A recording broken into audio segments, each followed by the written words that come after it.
marka casharkan wuxuu ku saabsan yahay taariikhda uu soo maray ganacsiga forex-ka. Marka sida ogtihiin ganacsiga forex-ka wuxuu soo maray taariikho badan maadaama wax ka hadlayna ay yihiin sarif.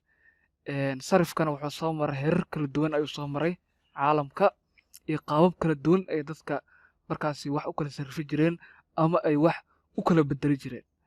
Marka habka koowaad waxaa waaye barter trade. Habka labaad gold as medium of exchange. Habka saddexaadna waxaa waaye cash money oo ah lacagta cashka ama lacagtan caadiga aan wada naqaano. Marka saddexdan heer ayay dadka markii ay wax kala bedelanayaan ama waxay kala sarrifanayaan ama waxay kala gadanayaan saddexdan qaab ayay wax u kala gada jireen.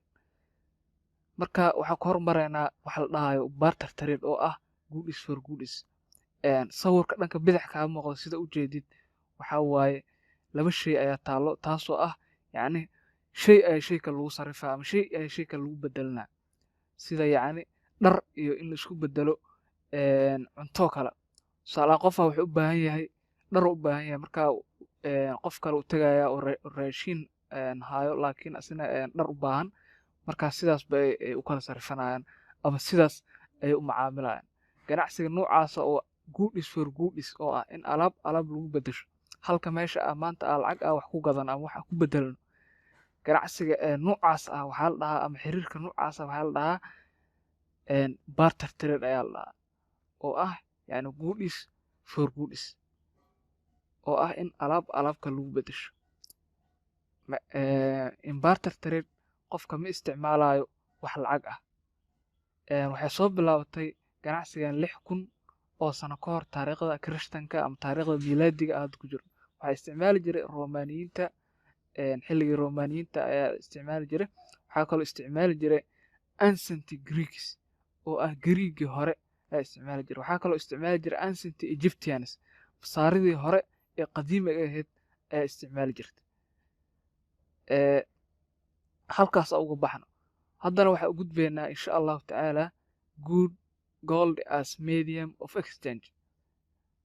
Dahabka oo markaa lacag ahaan loo isticmaalayo ama dahabka oo markaa lagu jaangoonayo lacagta dollarka. Dahabka waxaa lagu jaangooyey shirkii ka dhacay Bretton Woods ee isugu imaadeen wadamadii xulafada ah 1944.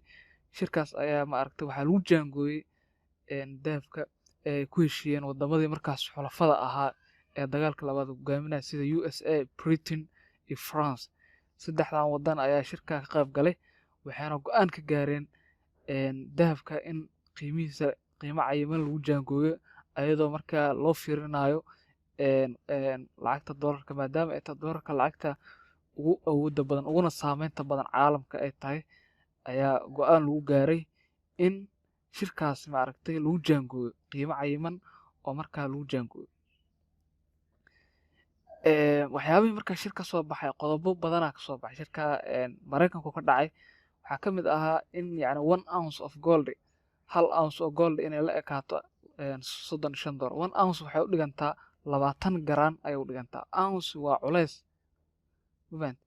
Shirkaas sidoo kale waxaa go'aan looga gaaray hay'adda lacagta maaliyadda adduunka ee hadda loo yaqaano IMF. Shirkaas ayaa lagu sameeyey ayaana lagu aasaasay.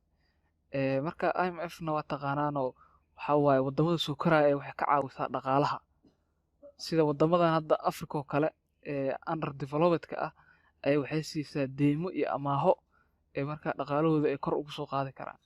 Marka taasna halkaas ugu baxno. Marka waxaa gelaynaa cash money.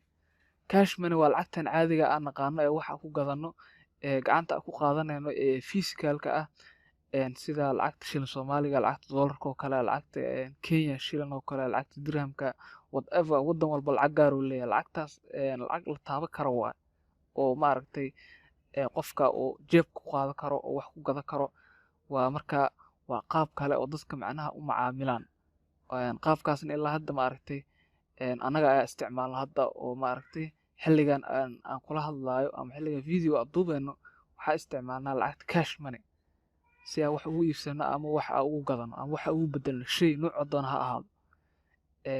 waana qayb ka mid ah taariikhda ganacsiga. Wuxuuna soo bilowday 1860kii oo maaragtay ayuu soo bilowday ilaa haddana wuu socdaa to present. Lacagta ugu maaragtay ugu caansan ee la isticmaalo waa dollarka waaye. lacagta dollarka meel kasta ay ka shaqeynaysaa hadda caalamka, waddan walba ay ka shaqeynaysaa iyo meel walba aad tagtid. Marka waxayna soo bilaabatay arrintan 1860kii ayay soo bilaabatay.